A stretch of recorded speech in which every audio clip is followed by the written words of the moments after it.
안녕하세요. 뉴저지 부동산 샘 리얼터 리처드 최입니다. 요즘 저에게는 젊은 첫 주택 구매자들 고객들이 많이 생겼습니다. 예전에 낮은 이자율로 집을 구매했던 분들은 당시의 이자율과 현재의 이자율을 비교하다 보니 새 집을 구매하는 데 부담을 느끼는 경우가 많은 반면에 사회생활을 시작한 지 얼마 되지 않은 젊은 세대의 첫 주택 구매자들에게는 지금의 이자율이 오히려 하나의 뉴 노멀로 받아들여지는 것 같습니다. 하지만 첫 집을 구매하는 분들은 경험이 없기 때문에 집의 겉모습이나 분위기에 이끌려서 감정적으로 결정하기가 쉽겠죠. 그리고 집을 구매한 후에야 중요한 문제를 제대로 확인하지 못했다는 사실을 깨닫고 후회하는 경우가 있을 수 있습니다. 그런 실수를 줄이게 하는 것이 저 같은 부동산 에이전트의 중요한 역할 중 하나라고 생각합니다. 바이어가 미처 생각하지 못한 부분을 짚어주고 장점뿐만 아니라 앞으로 문제가 될 수 있는 부분까지 함께 살펴봐야 합니다. 그래서 이번 영상에서는 제가 고객들과 집을 보러 다닐 때 어떤 부분을 확인하는지, 그리고 좋지 않은 집을 어떻게 구별하는지 저만의 체크리스트와 과정을 공유하려고 합니다. 리얼터와 함께 집을 보는 경우뿐만 아니라 혼자 오픈하우스에 방문했을 때도 반드시 확인해야 할 사항들을 함께 담았습니다.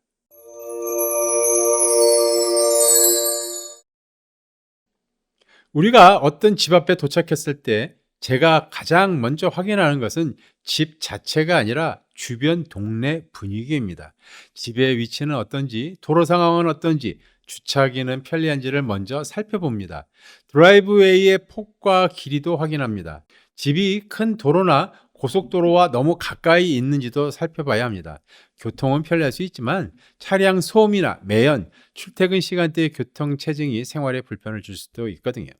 쇼핑센터나 대중교통과의 거리도 확인하고 주변에 사무실 건물이나 창고, 공장 또는 다른 상업용 건물이 붙어 있는지도 살펴보죠. 이웃집의 관리 상태도 주의 깊게 봅니다.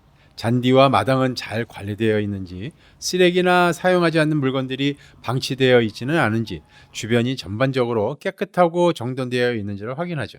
물론 마당의 상태만 보고 이웃을 판단할 수는 없겠죠. 하지만 주변 주택들이 꾸준히 관리되고 있다는 것은 이웃들이 자신들의 집과 동네 환경에 관심을 가지고 있다는 하나의 좋은 신호가 될 수 있습니다. 집은 건물 하나만 구매하는 것이 아닙니다. 앞으로 오랫동안 생활하게 될 동네와 주변 환경까지 함께 선택하는 것이기 때문에 집 안으로 들어가기 전부터 자세히 살펴볼 필요가 있습니다. 다음으로 확인할 부분은 지붕입니다. 집에 가까이 다가가면서 저는 항상 고개를 들어서 지붕부터 살펴보는데요. 지붕 위에 이끼가 많이 끼어 있는지, 표면이 울거나 처진 부분은 없는지, 싱글이 들뜨거나 빠진 곳은 없는지 확인합니다.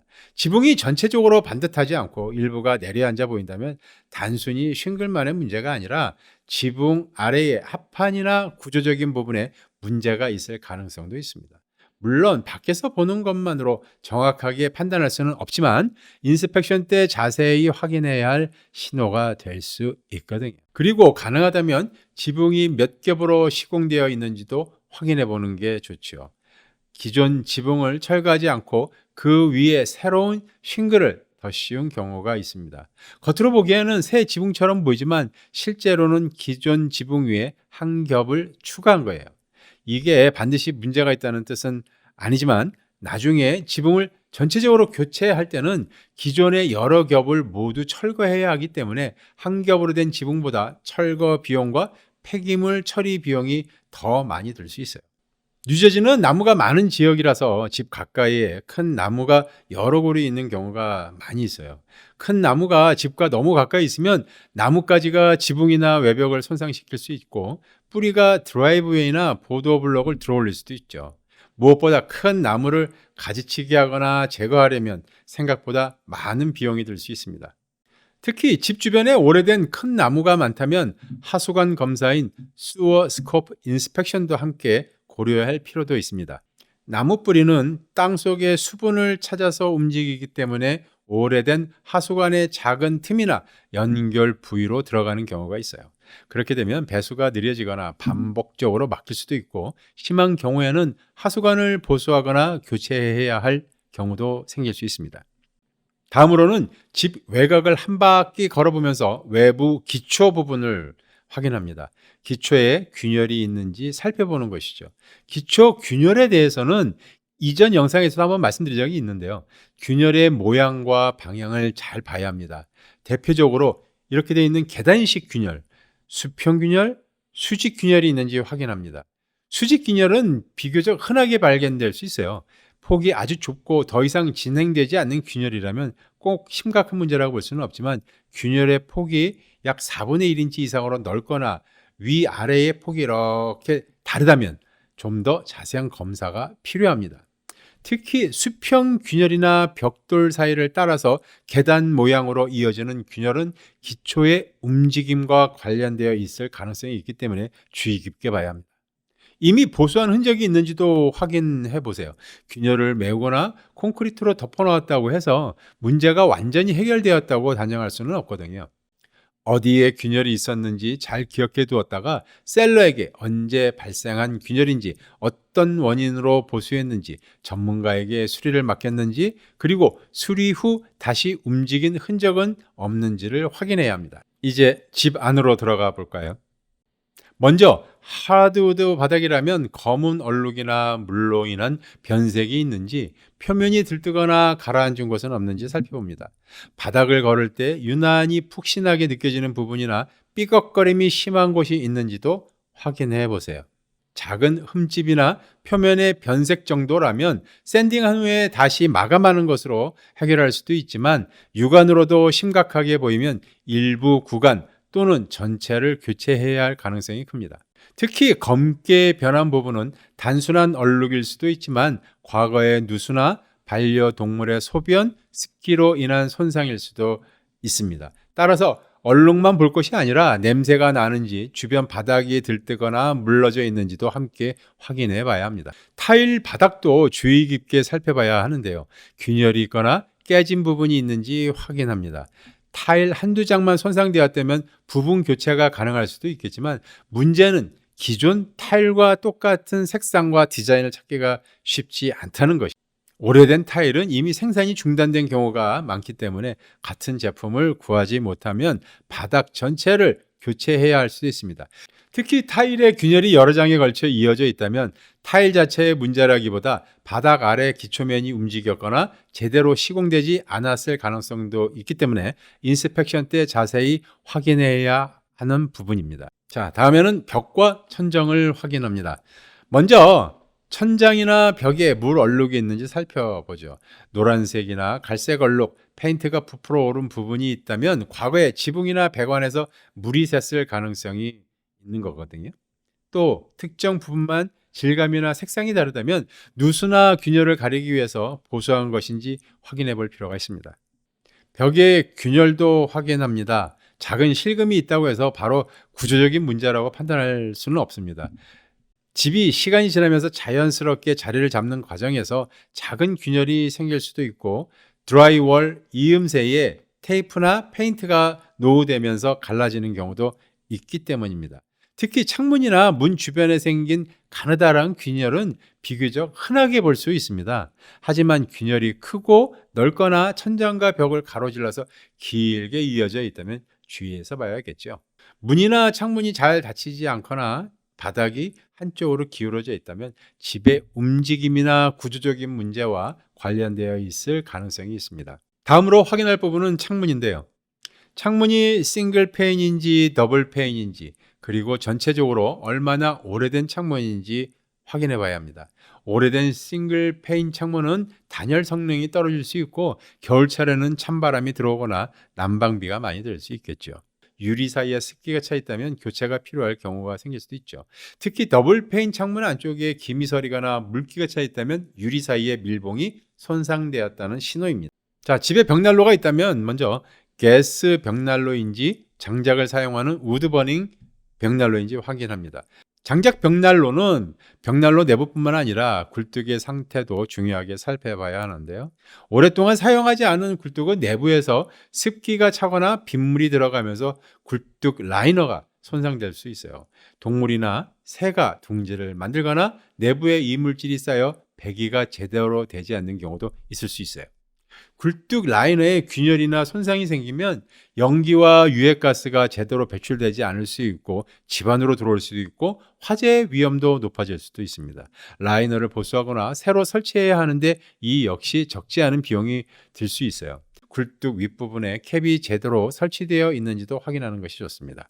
벽난로는 분위기를 좋게 만들어주는 장점은 있지만 안전하게 사용할 수 있는 상태인지와 앞으로 들어갈 수리 비용까지 함께 고려해 봐야 합니다. 또 하나 중요하게 확인해야 할 부분은 전기 패널입니다. 먼저 집의 전기 용량이 몇 암페어인지 확인하세요.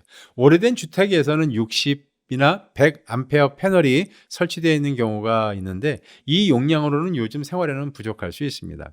비교적 최근에 업그레이드된 집은 150이나 200 암페어인 경우가 많은데요.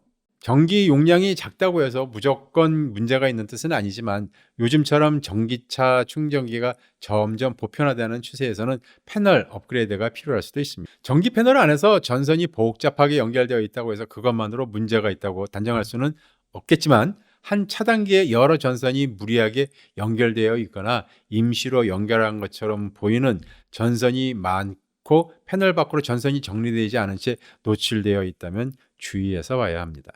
이제 퍼니스와 에어컨 그리고 온수기를 살펴보겠습니다. 먼저 퍼니스입니다. 퍼니스가 오래되었다고 해서 무조건 상태가 나쁘다고 볼 수는 없고요. 연식이 있더라도 정기적으로 점검하고 관리를 잘했다면 오랫동안 사용할 수 있죠. 따라서 제조 연도만 보기보다는 전체적인 관리 상태를 확인해야 하는데요.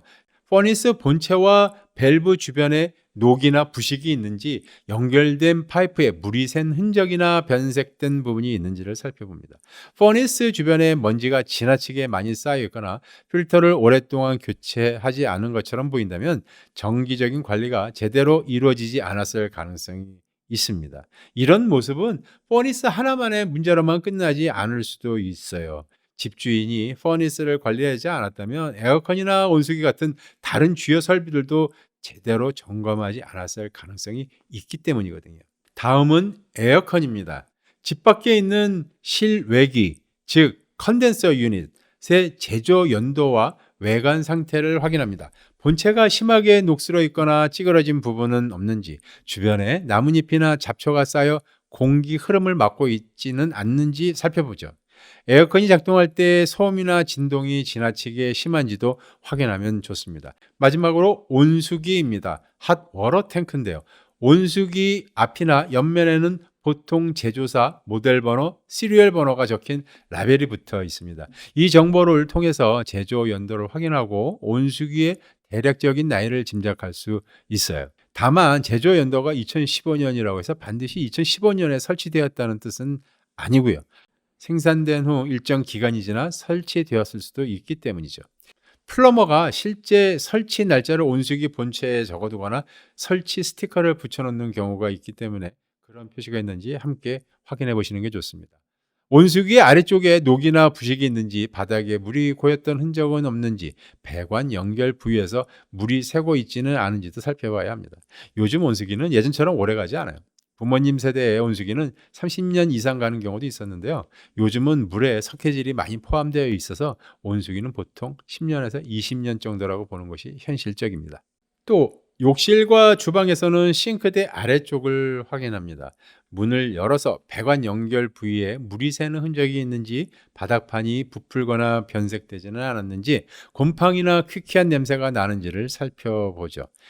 싱크대 아래는 평소 눈에 잘 띄지 않기 때문에 작은 누수가 오랫동안 방치되는 경우가 있습니다. 곰팡이와 습기 이야기가 나왔으니 이제 지하실도 살펴보죠. 집에 지하실이 있다면 특히 마감되지 않은 unfinished basement라면 습기와 물이 들어왔던 흔적을 비교적 쉽게 확인할 수 있습니다. 먼저 지하실에 들어갔을 때 퀴퀴한 냄새가 나는지, 공기가 지나치게 습하게 느껴지는지를 봅니다. 제습기가 작동하고 있는지도 확인해 보시고요. 지하실에 제습기가 있다고 해서 반드시 문제가 있는 뜻은 아니지만 뉴저지의 지하실은 여름철이나 비가 많이 오는 계절에 습도가 높아질 수 있기 때문에 예방 차원에서 제습기를 사용하는 집도 많습니다. 하지만 제습기가 여러 대 계속 작동하고 있다면 습기 문제가 반복되고 있을 가능성이 높습니다. 과거에 물이 들어왔는지를 확인하는 또 다른 방법은 벽과 바닥의 흔적을 살펴보는 건데요. 마감되지 않은 콘크리트 벽의 아래쪽에 일정한 높이로 변색된 선이 있거나 흙과 먼지가 띠처럼 남아있다면 과거에 물이 차올랐던 흔적일 수 있습니다. 다만 지하실이 완전히 마감되어 있고 벽이 석고보드로 가려져 있다면 과거의 습기나 누수 흔적을 눈으로 확인하기가 훨씬 어렵습니다. 새 카펫이나 새 페인트가 문제를 가리고 있을 수도 있기 때문에 냄새와 바닥의 변색, 벽 아래 몰딩 상태까지 함께 살펴봐야 합니다. 좋은 에이전트는 집이 예쁘고 넓다는 장점만 설명하는 것이 아니라 바이어가 놓칠 수 있는 위험 신호를 발견하고 어떤 부분을 전문가에게 추가로 확인해야 하는지 안내할 수 있어야 합니다. 이 체크리스트를 봤다고 해서 홈 인스펙션을 생략해도 된다는 뜻은 아닙니다. 이 목록을 보고 몇 가지를 확인했고 아무 문제도 발견하지 못했다고 해서 좋아, 오퍼를 강하게 넣기 위해 인스펙션을 포기해야겠다, 이렇게 생각하시면 안 됩니다. 반드시 홈 인스펙터를 고용해서 인스펙션을 해야 합니다.